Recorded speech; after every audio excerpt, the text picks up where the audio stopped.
Good morning.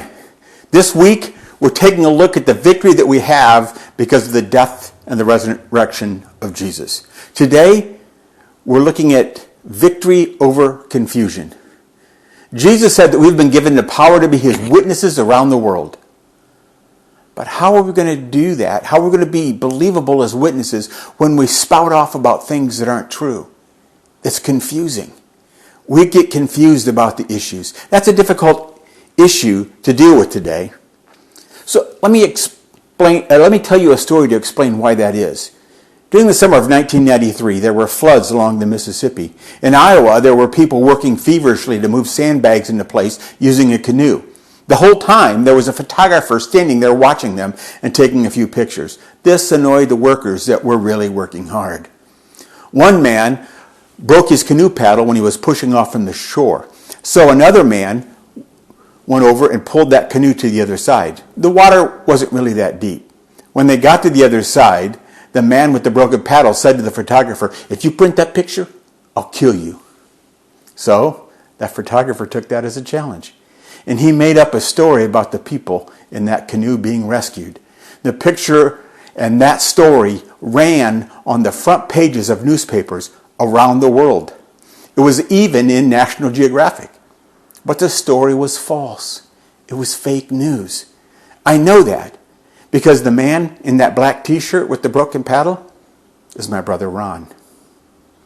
It's so hard to know what's really true these days. So many media outlets are out to promote their agenda rather than just report the news. People make money off of ads for each time you click into their website. So they make up these ridiculous headlines as clickbait. But if you skim over that headline and just keep moving, you come away with a half-truth that colors your impression of the real issue. So here's a process we can use. It's the process for planting a garden. Gather all the seeds you can.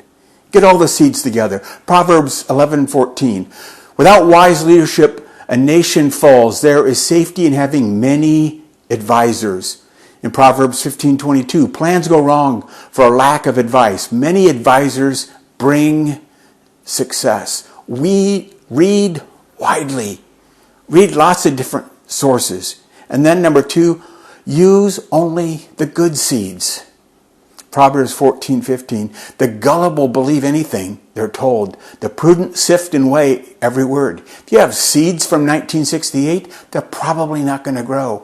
Be discerning. Don't just listen to someone's opinion about a person's speech. Listen to that speech yourself before commenting on it or making a big deal out of it. Make sure that they are good seeds. And then thirdly, give it time. Proverbs 12:19 says, truthful words stand the test of time, but lies are soon exposed. Last week, I saw that a friend of mine had to print a retraction for a post that he shared on Facebook.